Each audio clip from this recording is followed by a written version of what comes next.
So hello fellow Earthlings. This is Earthling 6455463728. And I was looking at the Irishman the other day, and I was thinking about Martin Scorsese and Joe Pesci and Al Pacino and of course what's his name, Robert De Niro. And I was thinking how much we want to see Martin Scorsese and these guys being Italians in quotes, being in the mob, having mob ties, and killing people. And I don't know about anybody else, but I have to admit that I have a sick enjoyment in seeing people get killed and seeing how the mafia kills people. It's not something that I'm proud of, but I would have mentioned in another piece where, we still want death. Even though we don't have public hangings and the Colosseum and burning people at the stake and witches and crucifixion and sacrifices, we still want death. So yeah, movies like this satiate that desire for sacrifice. And when somebody dies in a movie, it's more important. It makes the movie more important. It makes us feel it more. But anyway, it just got me thinking about stereotypes and the fact that when we think of Italians, we think of people of Italian descent, we might think of the mafia. And, it got me thinking more about stereotypes, and it made me think of, someone mentioned, and I would have mentioned it, maybe I mentioned it in another piece, where I was saying that somebody was saying that, when we make these jokes about stereotypes, people laugh, and they laugh because they know it's true. And I'm like, no, that's not why they laugh. They laugh because they've been taught that it's true. So they laugh when they hear these things that they've been taught. And that's it. It's not because it's true. It's because they have been acculturated to do that and to accept that kind of stuff. In the same way that there are so many people of Italian descent who have nothing to do, even in Italy, or even in America, and even in any other place that Italians, there are a lot of Italians, or any Italians, who have nothing to do with the mafia or the mob. Just like there's so many Japanese people that have nothing to do with the Yakuza. And it's unfortunate for the people who are in the Yakuza that they belong to, a disadvantaged group in Japan. And maybe that's the same thing with respect to the people who are in the mafia in Italy. Maybe they have people look down on them and they end up, not having many other choices. Speaking of that, I remember recently just watching, they were trying to reform these kids, and the guy was explaining how he was stealing stuff from people, and they asked him if he would do it again, and he paused. He didn't say no. He's like, I don't know. My situation hasn't really improved much. So here he is in this program for reforming kids who are involved in crime and even with the mafia. But in speaking honestly, he's saying that he might go right back to it. Anyway, that said, I wanted to search some more about that. And, I came across a piece where someone was saying where they asked a number of people how many professional athletes were black. A number, what's the population of them. And basically they were offering $5 for anybody who knew. And people just kept coming up with these ridiculous numbers. Like 10 million, 500,000, da-da-da. Maybe that's, those are the numbers if you counted people in university, but they don't get paid, they're not professional. The actual number of professional athletes, black athletes in America is like 1,000.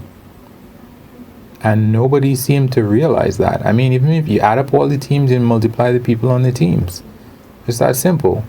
And it's like 1,000.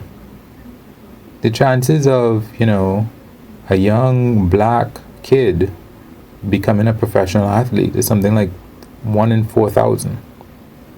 But the article also revealed some interesting information in terms of there are 12 times as many, lawyers as there are professional athletes, black lawyers in the US as there are professional athletes. There are 15 times as many dentists as there are professional athletes, and there are 20 times as many doctors as there are black professional athletes. 20 times as many black doctors.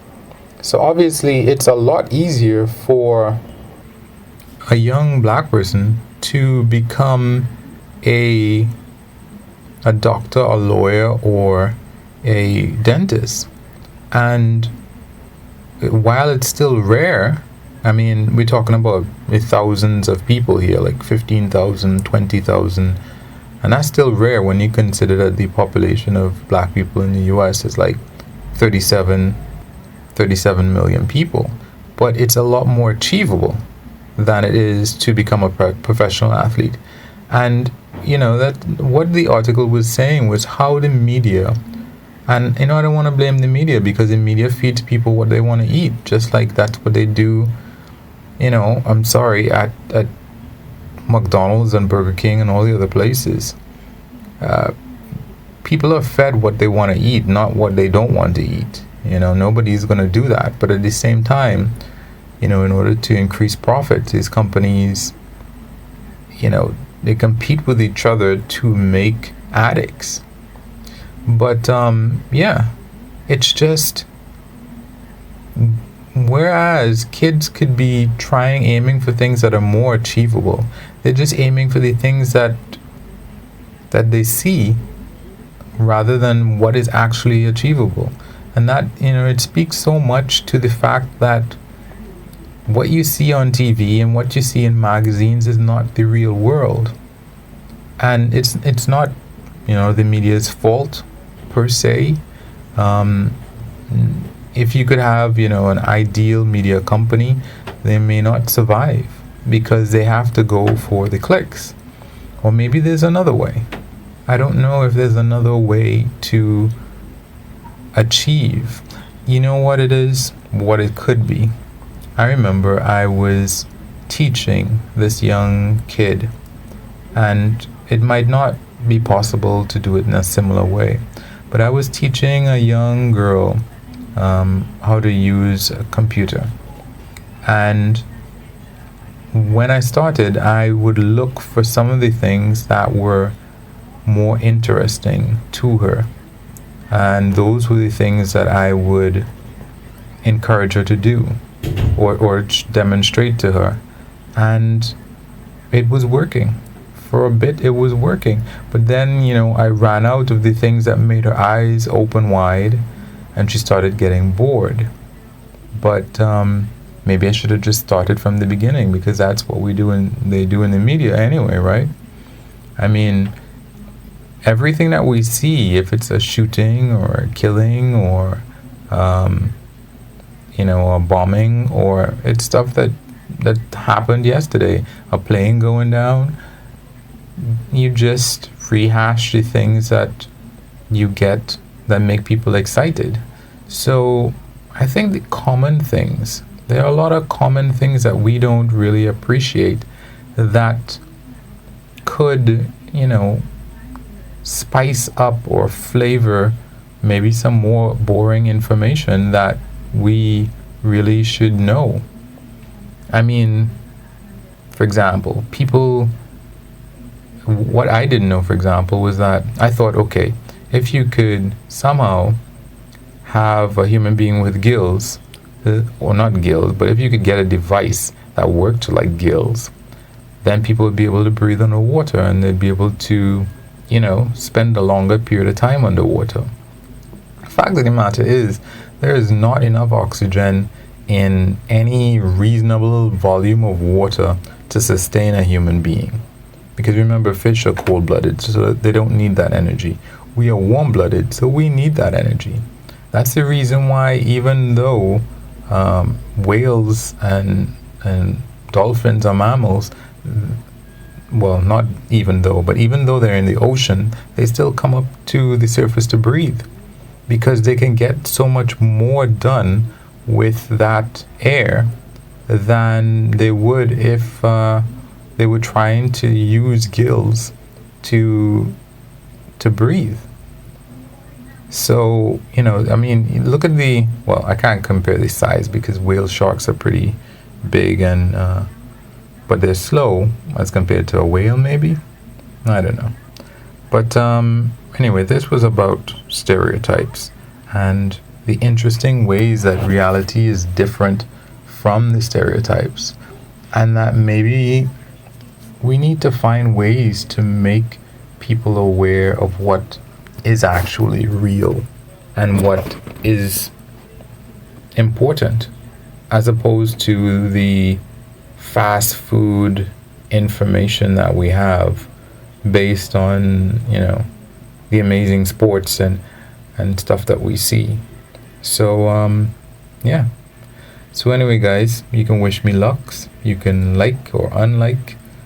You can comment about why. You can subscribe and or share. Peace.